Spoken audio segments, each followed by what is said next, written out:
public comment. I would just ask everybody to please be 5 minutes or less. Speak into the mic, state your name, and keep all comments in good taste, please. Thank you.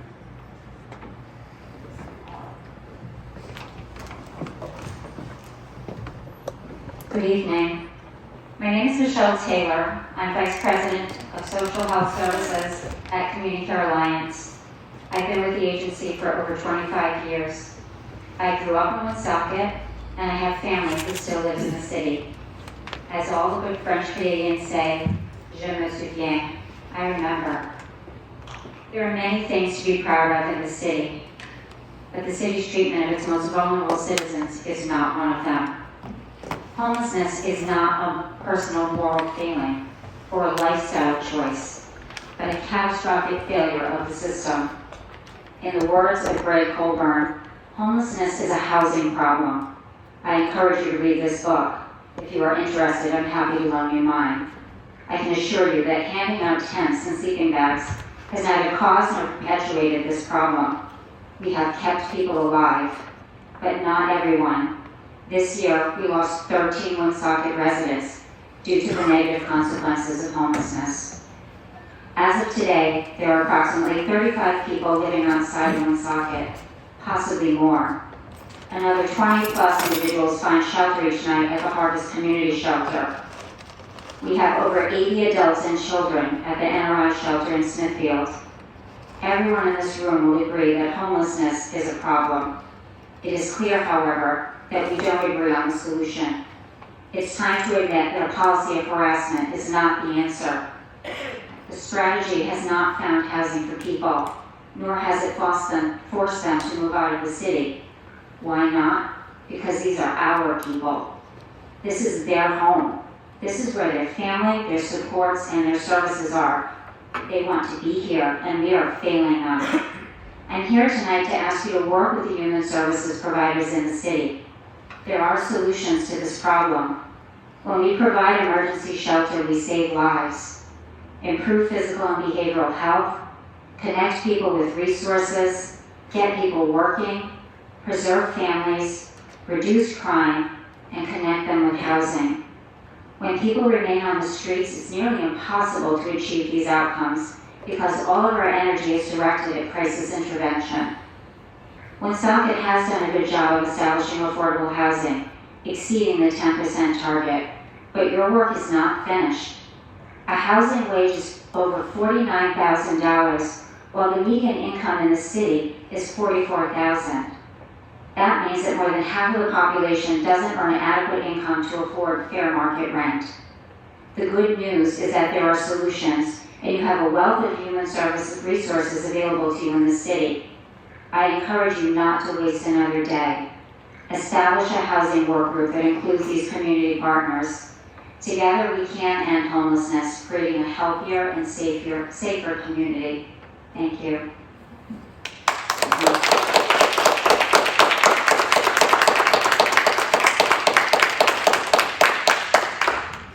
Anyone else, please step up to the mic.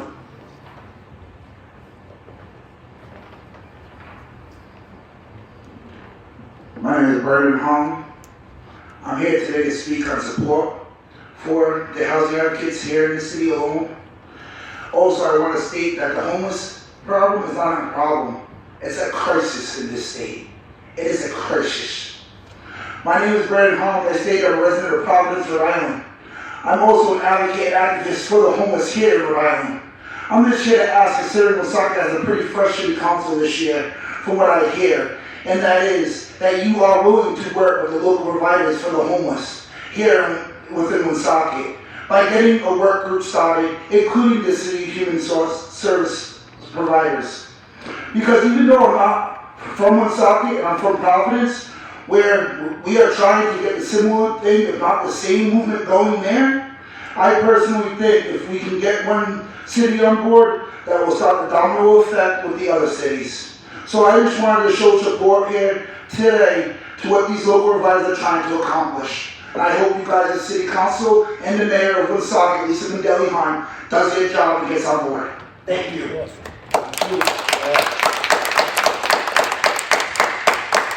Anybody else?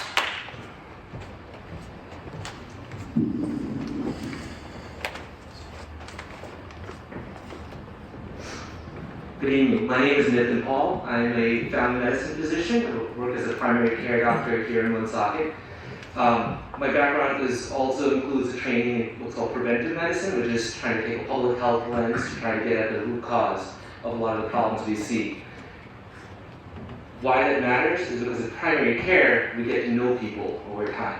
And oftentimes working in communities that have been hit with economic downturns and things like that, you start seeing a lot of other health impacts also occur. We know social determinants of health cause about 90% of why people have certain health problems in life.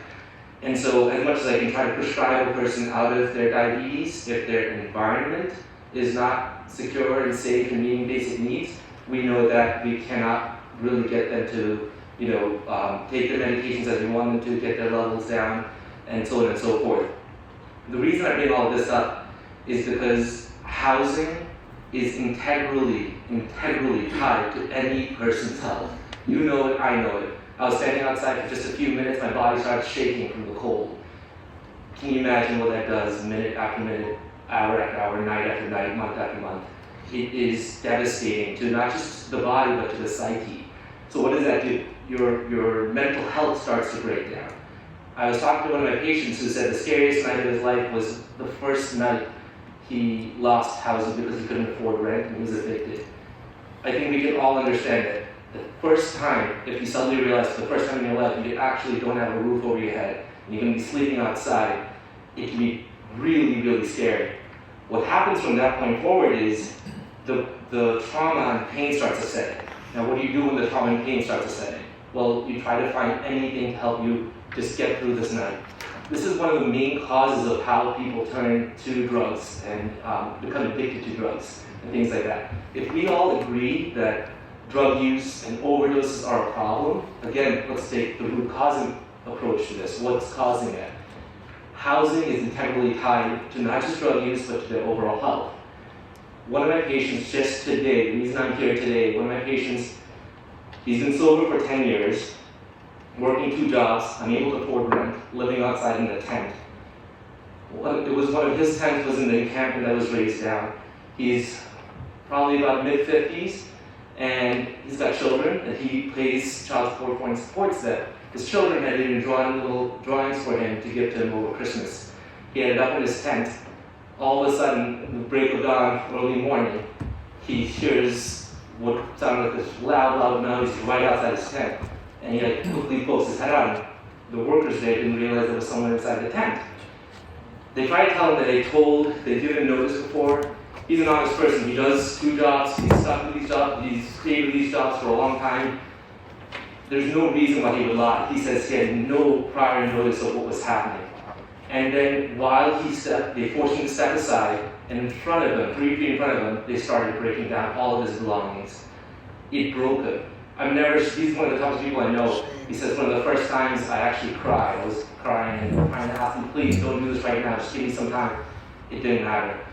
The reason I'm sharing that story is because I think it's their stories that matter. They're our people, they're your constituents whom we're trying to serve here, and we have to understand that a simple decision to be like, oh, we need to clear that area up, get it done, has massive impacts on people. It can really crush someone. For a person who's been working and providing for his own children and things like that, it could take a mental toll, break them off of their path through recovery, and suddenly reset them into a cycle of addiction and pain. We're trying to avoid these things. We're trying to find ways to connect with people, give them the basic needs that they need to help them take that next step so that they can come to recovery. And I want to reiterate, we can solve this, whether it's drug use, homelessness, it's actually solvable. It's been done in so many places. It takes time, it takes patience, it takes leadership and a vision that's able to actually just look at the problem and be like, well, we can't just hide it, we can't just solve it in 1 year. We need to work with the ground level organizations who have established relationships with people, who have built these connections of trust and provide the resources needed, we can really, really get people back on the right track. And I'm not joking at all. There's groups of people who we work with who come on a weekly basis for weekly meetings. These are all people who are sober now. And they've been sober now for about, I think, anywhere from range from 5 to 10 years. How is that possible? How do we get people out of addiction, out of homelessness, into those states?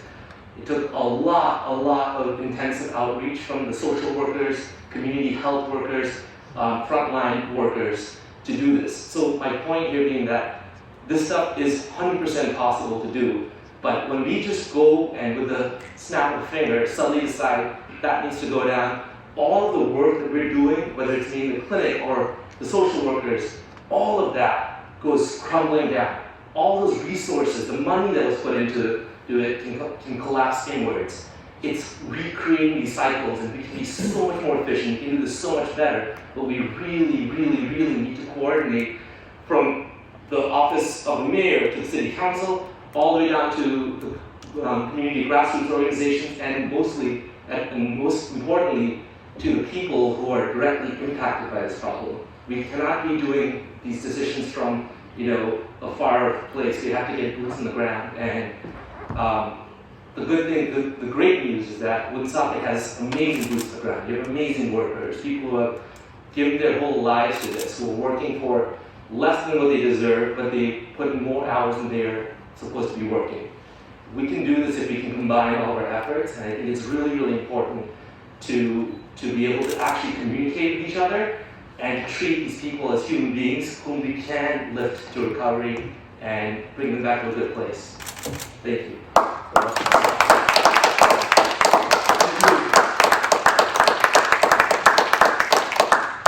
Hi, my name is Betty Galogly. I'm a shelter coordinator for Community Care Can you repeat your Alliance. name again, please? Betty Galogly. So I myself have been homeless. And it actually is Woonsocket is where I got the help to get out of homelessness. And I fell in love with Woonsocket at that time. I've been working since 2007. I've been working in the shelter field because I devote my life to helping people like I receive the help from Woonsocket, from this city. I've never seen homelessness at a state that it is right now. Like I said, I've been working at the shelter since 2007, and it has tripled in the last 3 years. And it's not because people choose to be homeless, I can assure you. Nobody grows up and says, I think I'm gonna live out in the streets when I grow up. It's not a choice. Nobody chooses to live that way. It's a hard existence. So I just urge you to work with our social services to get the help that I received and am giving back today. Thank you.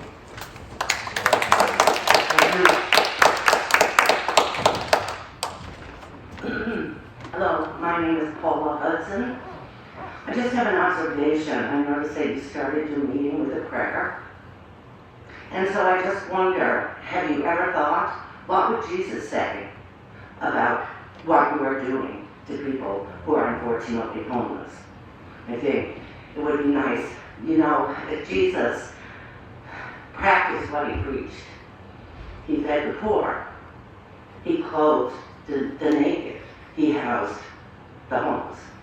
I wish you could look into your souls and recognize that it's the right thing to do. These are your neighbors, these are your friends, this is your community, and you are responsible for them as elected officials. Thank you. Amen. Amen.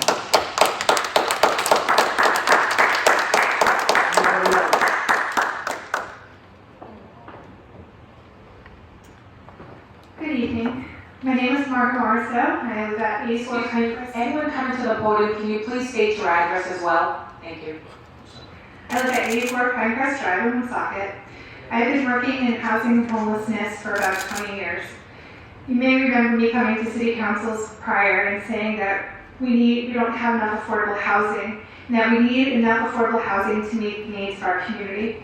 That 10% is just an arbitrary number. And census data shows us that many households in our city are very low income, and that housing is too expensive. Many people are one paycheck away from losing the roof over their head. So now we're here. 308 people in Woonsocket are enrolled in the state's coordinated entry system. For anybody unfamiliar with the coordinated entry system, that is the hotline that people call when they're at risk or currently experiencing homelessness. Woonsocket has the second highest number of people experiencing homelessness in the state. That means many of the people are here from Woonsocket. These are our neighbors, these are our community members. Homelessness is a housing problem.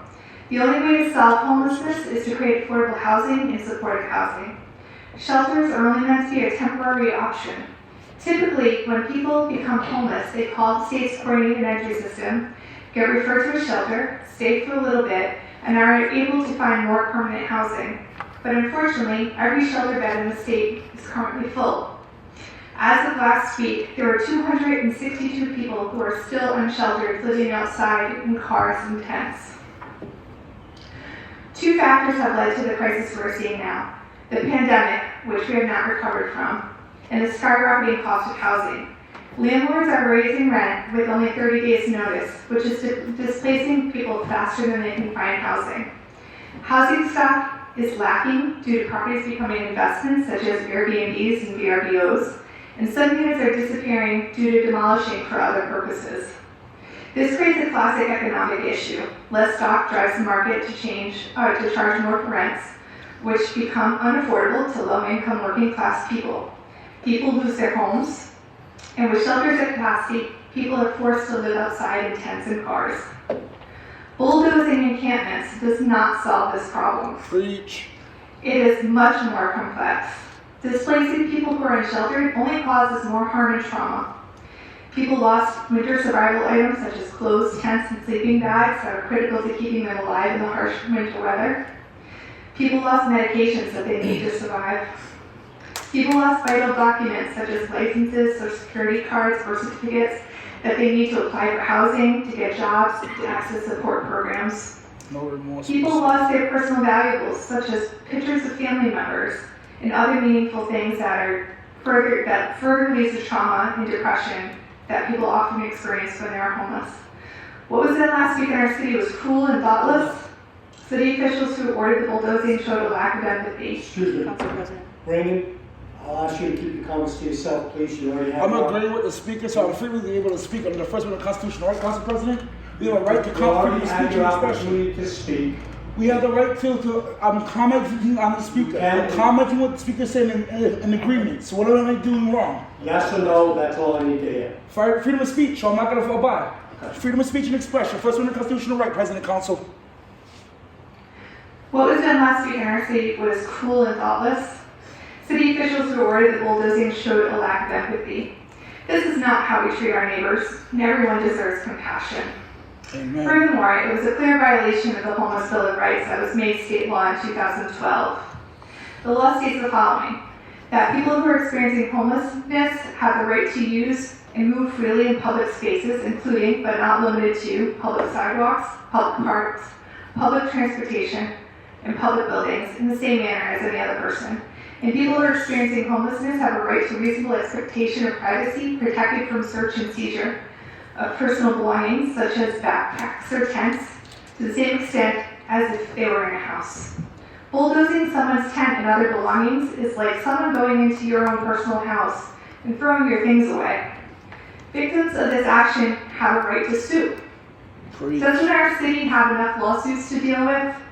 I certainly don't want my tax dollars spent on lawsuits that could have simply been avoided by being kind to others.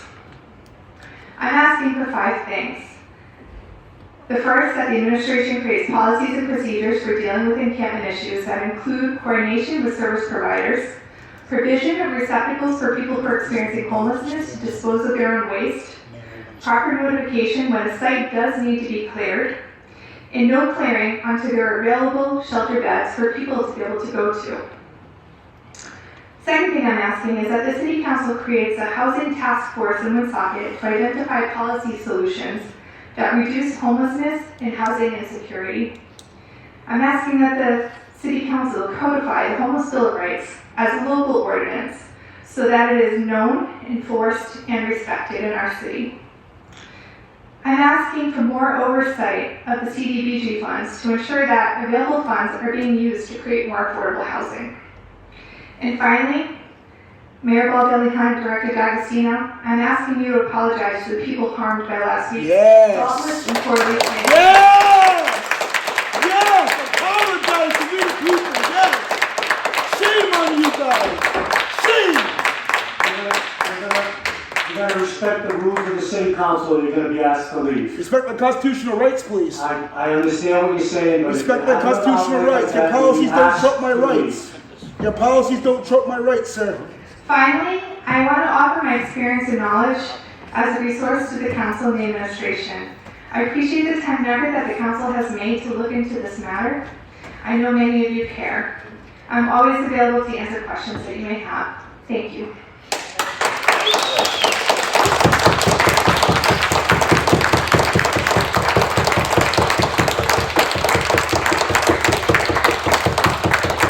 Anybody else to speak before the council?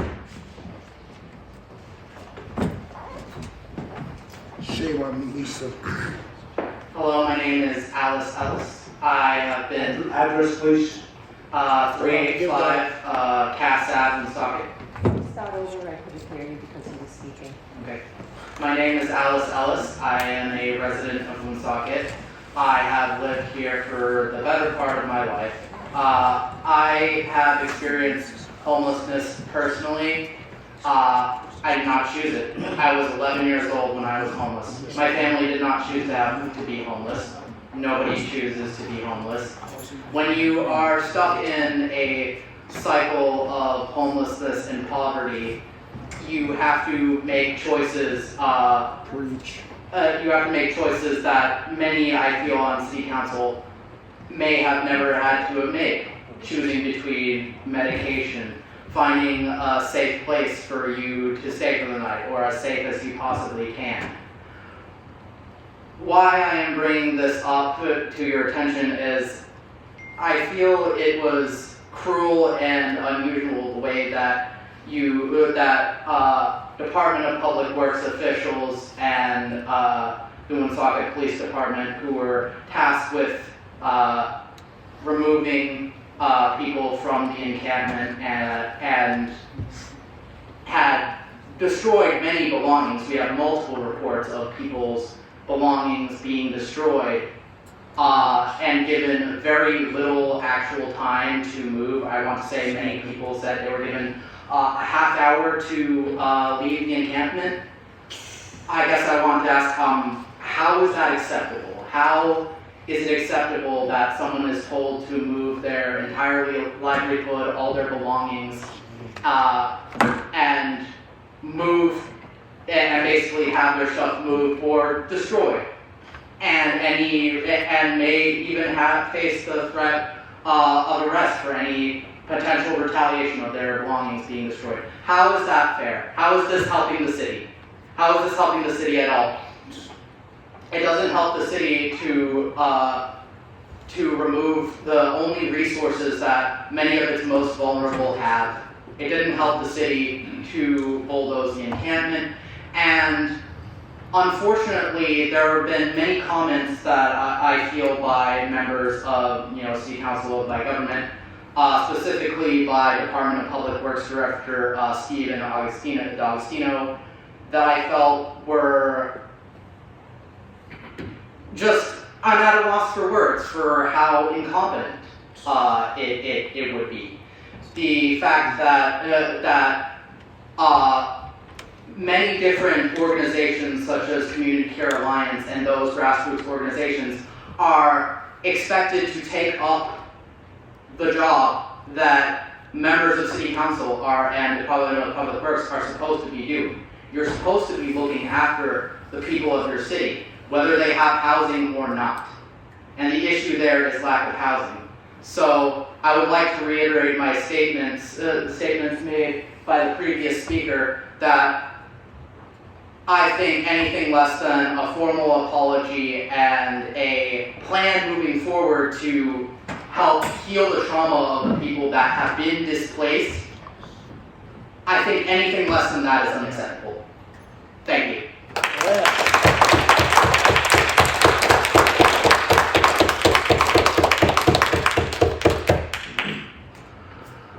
My name is Charles Lemoyne. I live at 174 St. Barnaby Street, Woonsocket. Well, for a while I've been trying to find out who the ADA is.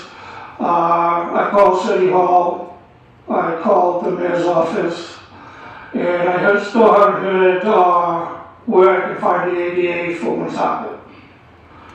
I believe her name is Val Cole. I don't know for sure. That's what I've been told. But I called the mayor's office because when you listen to the things for the city of Woonsocket, it tells you everything but who the ADA is. I believe that should be on our telephone log that way we can get a hold of them faster. If somebody needs them, you know, it's not all the time you're going to need them, but it should be to get them hold faster. So I was wondering if I will be getting a call from somebody to tell me where she's at and how I can make an appointment to see her. And the other thing is, I like to say, since 2007 I've been trying to fight people speaking into the mic. So far tonight they're all speaking into the mic. I appreciate it if you speak into the mic because then I can hear better. Thank you. Thank you. More incompetence being shown by Woonsocket. Anybody else? Council President? Yes. I should have Director? 2 minutes or so just to clear up some of the misconceptions about the homeless encampment. We did go out, police did go out at least 12 different times. Excuse me. The police did go out at least 12 different times to let the people in that area know that we would be doing the project. So at least it was on every shift. And before that, there was a letter given to the people at that location. When we did go out, there were always somebody different there. So it seemed like it was more of a transient place. And you know, I think we talk about boots on the ground and compassion, but our public safety has the utmost compassion for all our citizens. Just to give some stats on what they do out there, our EMS going up to at least 1,300 calls for substance abuse or alcohol abuse type emergencies.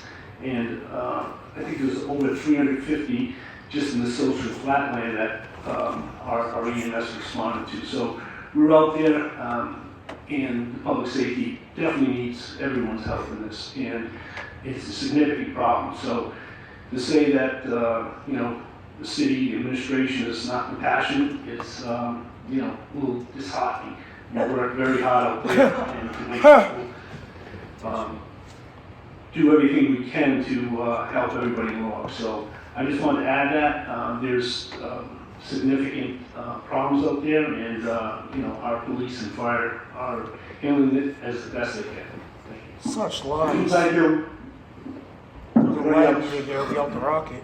How long are we going to listen to this before? This is disruptive. This is disruptive. You're not speaking into the mic, Lisa.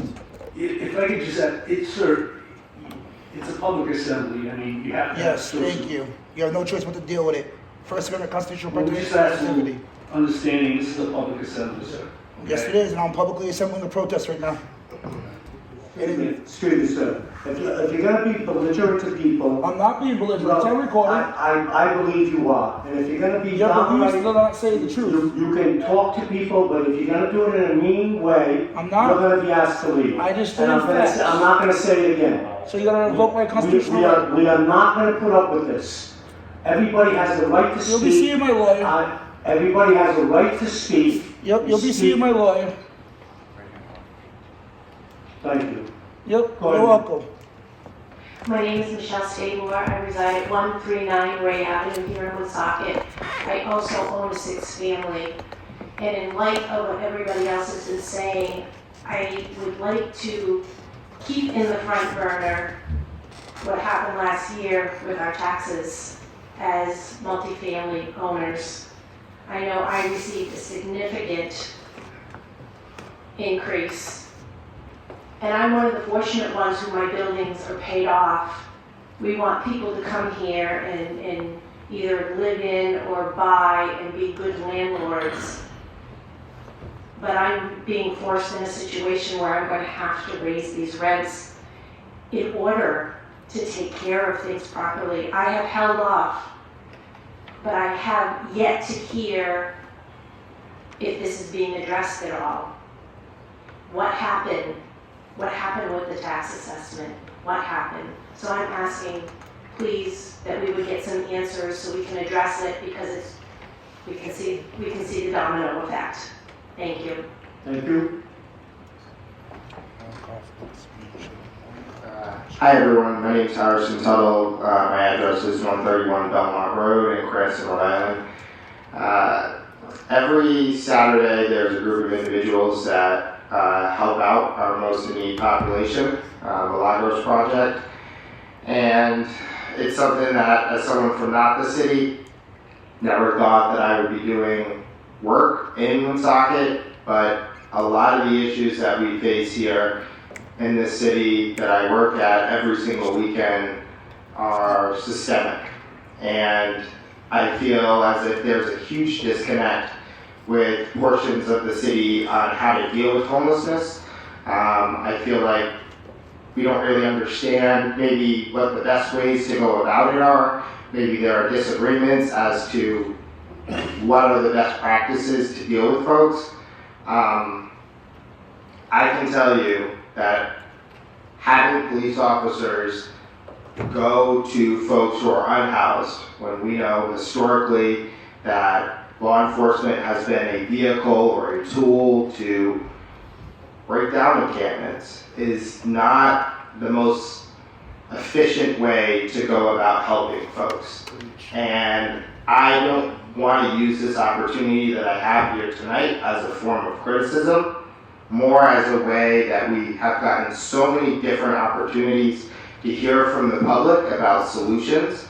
And just like many other folks have had here today, we need to start taking action, because I don't want to see folks that we feed every Saturday, folks that we close every Saturday, continuing after 5 o'clock to go back out in the cold and not know whether or not they're going to come back every Saturday, or they're going to be, deceased or alive, And so we've got to get a community around organization, public safety, but we've got to get at the table, and we've got to understand best practices, and it can't be going against each other. We've got to come together, but it starts with compassion, and it starts with changing the way that we've been operating. Thank you, everyone. Thank you.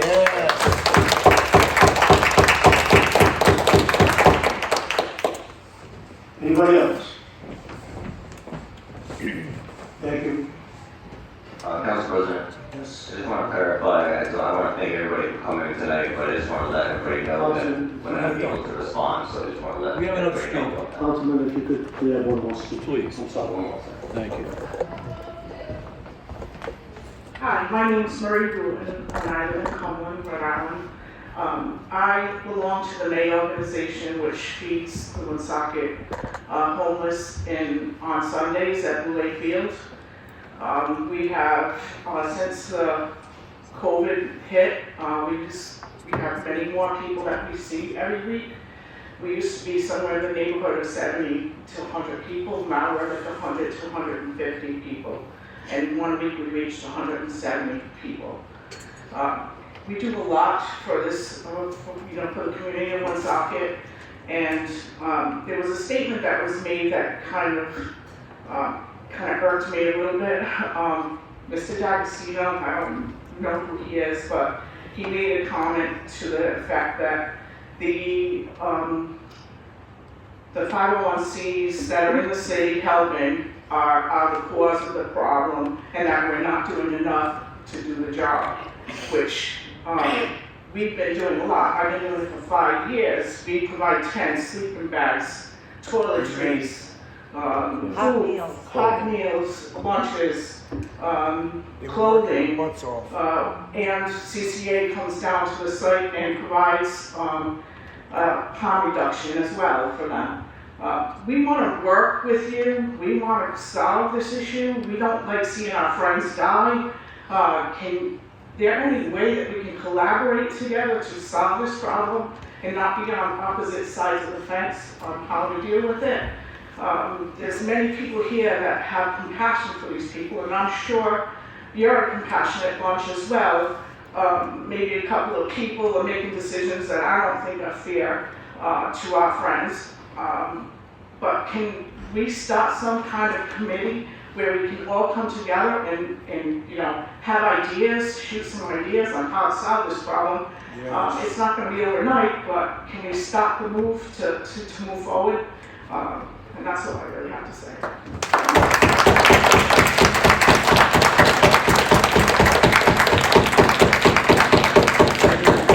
Well, I just want to say one quick comment. We are, as a city council administration, going to coordinate a workshop, special meeting with CCA and any other nonprofit that deals with the homelessness, because we realize that this problem is not going away. There will be a coordinated effort. I sit here to tell you that that is in the process. And when it happens, it'll be publicly broadcast so people know about it. Thank you. Councilman Mancini. Thank you. I just want to let everybody know that according to the rules, we can't respond, but I do think, like Council President Beauchamp said, this is something that we will be talking about, and we want people to reach out to us and let us know what they think and how we can help in this situation. So thank you everybody for coming out tonight, and we look forward to more discussion in the future. Excuse me, is public comment still open? Last comment, go ahead. I'd just like to state for the record that there is absolutely no law. I'd be happy to stand corrected if you'll cite me. But under the Open Meetings Act, there's absolutely no regulations against you responding to people's questions out here. None. That's your choice. It's a choice you make. It's a choice you have the right to make. But you are not prohibited, Councilman, from responding to any of these questions. Please cite me the regulations that say you are. Thank you. Thank you. Moving on, consent agenda.